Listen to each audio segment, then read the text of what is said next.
So I've been asked to talk about the management of bile duct stones and to use an evidence-based approach. These are my disclosures here. ERCP always begins with cannulation. So if you want to talk about optimizing your management of bile duct stones, you must optimize your cannulation technique. And actually that is the rate-limiting step for most ERCPs. I present this data here just to highlight one aspect of cannulation that I think is really, really important. This was a series of 1,000 consecutive ERCPs that we did in our unit in Orlando. And if you follow the graph here, you can see that most of the time we were able to at least reach the papilla. And experienced ERCP individuals or faculty achieved a cannulation success rate of the bile duct about 87%. So it can never be 100% with standard cannulation techniques. And so what I want to point out is that if you want to optimize your cannulation, you must learn advanced techniques for cannulation. The standard papillotome and guide wire will oftentimes get you into the bile duct, but not always. So you must acquire these advanced techniques. And when I use advanced techniques, for me, I divide into whether the pancreas is abnormal, i.e. it's got chronic pancreatitis, or whether it's an otherwise normal pancreas. If you've got an abnormal pancreas, then I think needle knife sphincterotomy and a pancreatic guide wire with a standard sphincterotomy are acceptable ways and techniques to use. If the pancreas is normal, then I feel that you need to use the techniques on the bottom part of the screen, which is a guide wire in the pancreas, stent the pancreas, and then try to cannulate the bile duct, stent the pancreas and do a needle knife sphincterotomy, or do a fistulotomy. All those are acceptable, I think, with a normal pancreas. So again, if you want to maximize your stone management rate, you must maximize your cannulation rate. Well, once we're in, then we've got some options in terms of how to proceed with the procedure.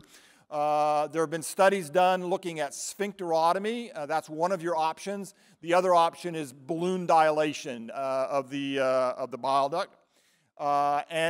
Once you've accomplished opening up the papilla, then you have a choice of using the basket or a balloon. So what is the data on these? This is a meta-analysis of randomized controlled trials looking at biliary sphincterotomy versus balloon dilation.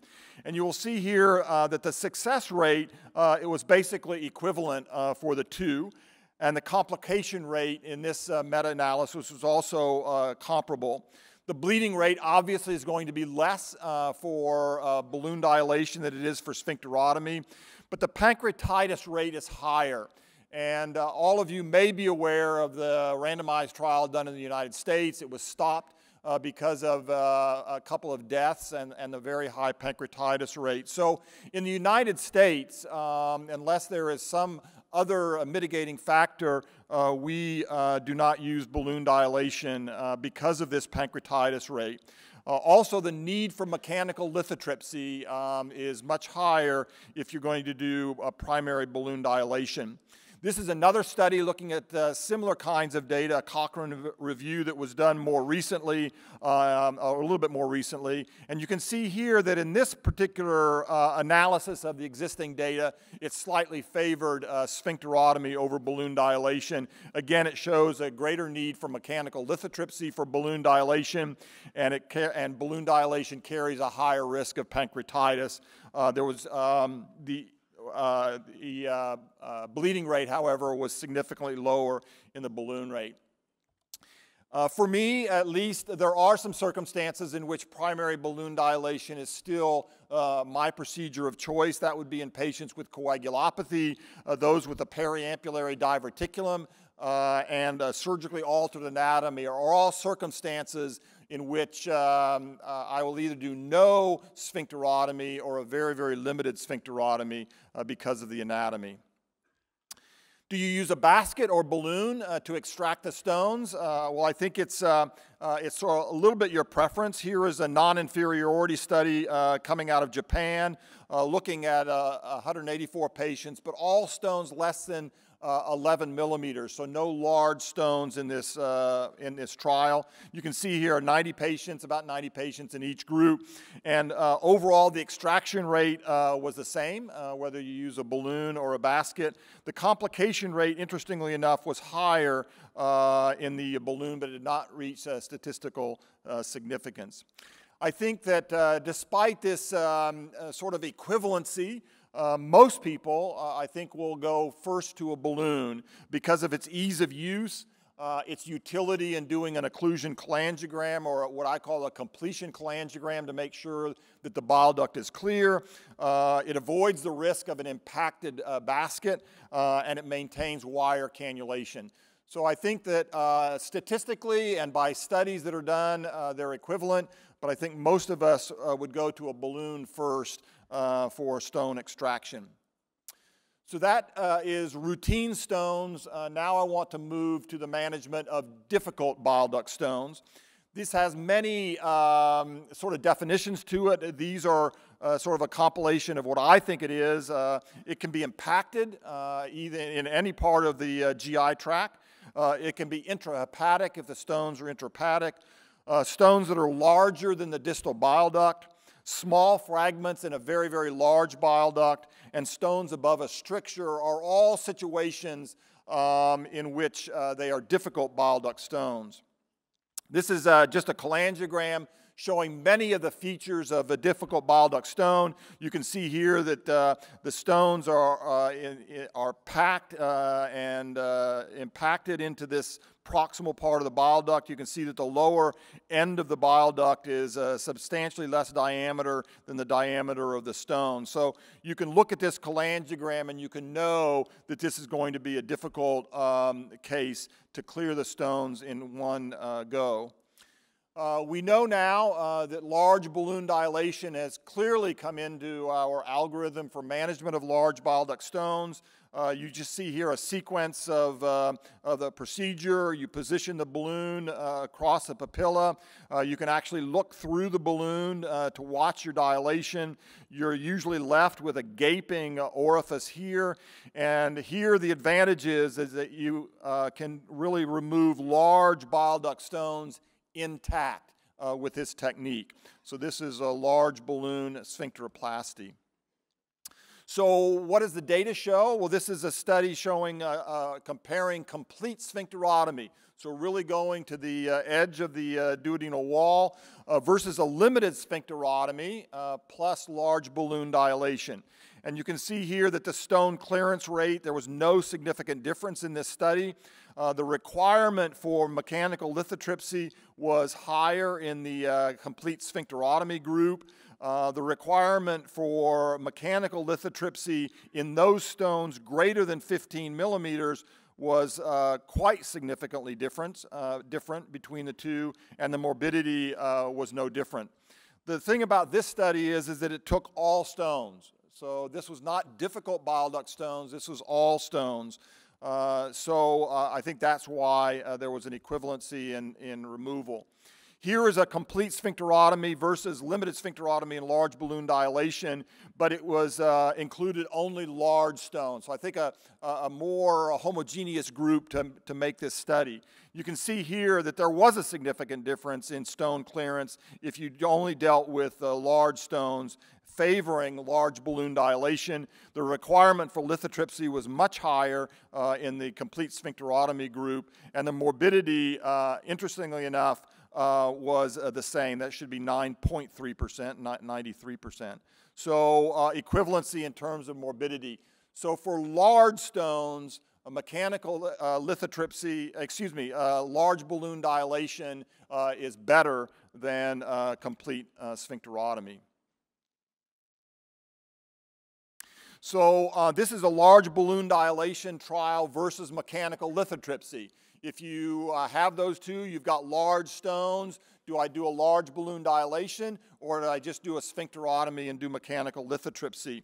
Again, for large stones in this trial, 45 patients in each group. You can see here that the complete stone removal rate was similar, but the adverse event rate, particularly the cholangitis rate, was much higher for mechanical lithotripsy.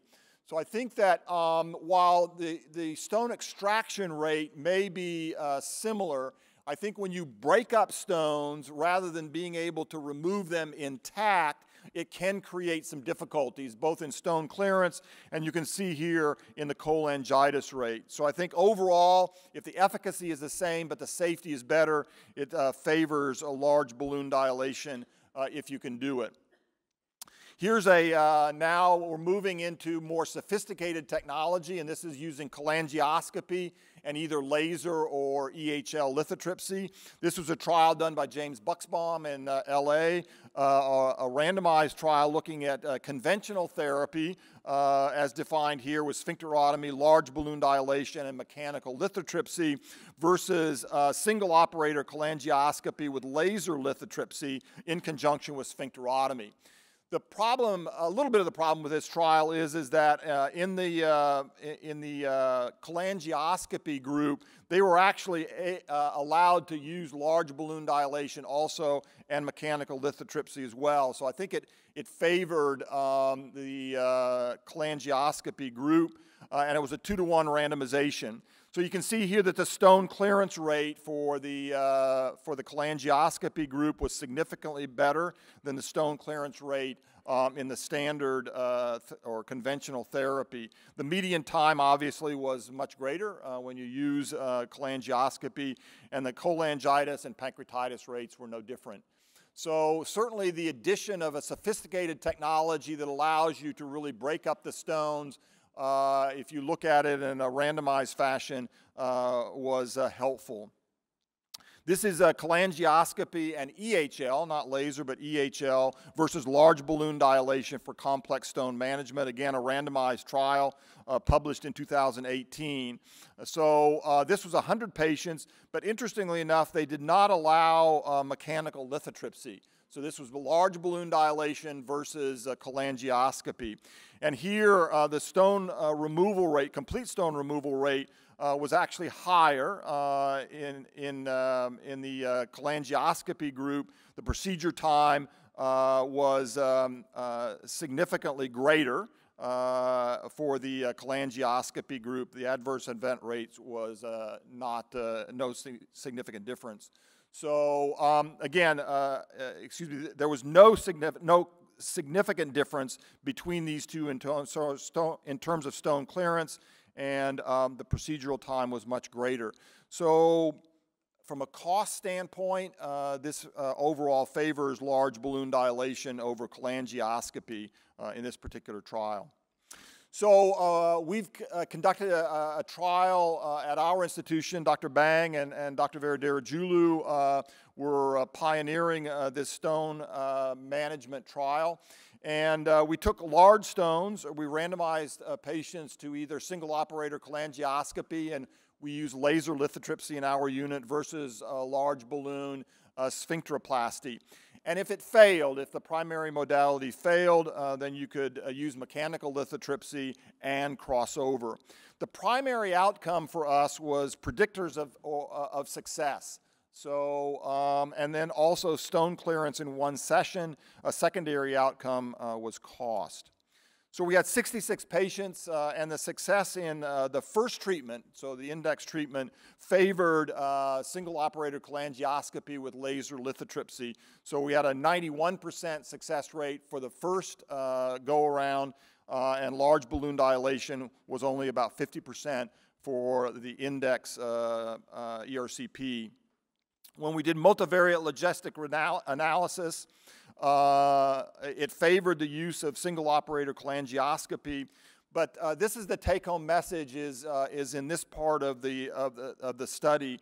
The stone to extrahepatic bile duct ratio, if it was greater than 1.2, it strongly favored the use of single operator cholangioscopy. And if there was an absence of a tapered bile duct, that also strongly favored the use of cholangioscopy. The secondary outcomes, there was a difference in cost, but with the number of patients that we had, it did not reach statistical significance, but it was certainly well on its way to doing that. So for the management of bile duct stones, the conclusions from our study is that the two most important variables that you should look at when you're dealing with difficult bile duct stones, it's not the absolute stone size, but it's actually, number one, the stone to distal bile duct ratio. So if that's greater than 1.2, then it favors, at least in our trial, the use of laser lithotripsy. And the ratio of the distal to the proximal bile duct, if it's less than 0.5, then laser or a large balloon sphincteroplasty alone may be ineffective in getting rid of all the stones. So impacted stones are best treated with single operator cholangioscopy. Single operator cholangioscopy and lithotripsy is favored for a tapered distal bile duct. And then laser lithotripsy or lithotripsy with single operator cholangioscopy should be used for large, difficult bile duct stones if the stone clearance in one session is your primary outcome. If cost is a primary outcome, then maybe, and doing another ERCP is not so difficult in your unit, then it may favor that. So this is the algorithm to use, and I just want to point out the right side here. Again, look at the stone to distal bile duct ratio and look at the proximal to distal bile duct stone diameter, and when you're deciding how to extract large bile duct stones. So with that, I'll close, and thank you all very much for your attention. Thank you.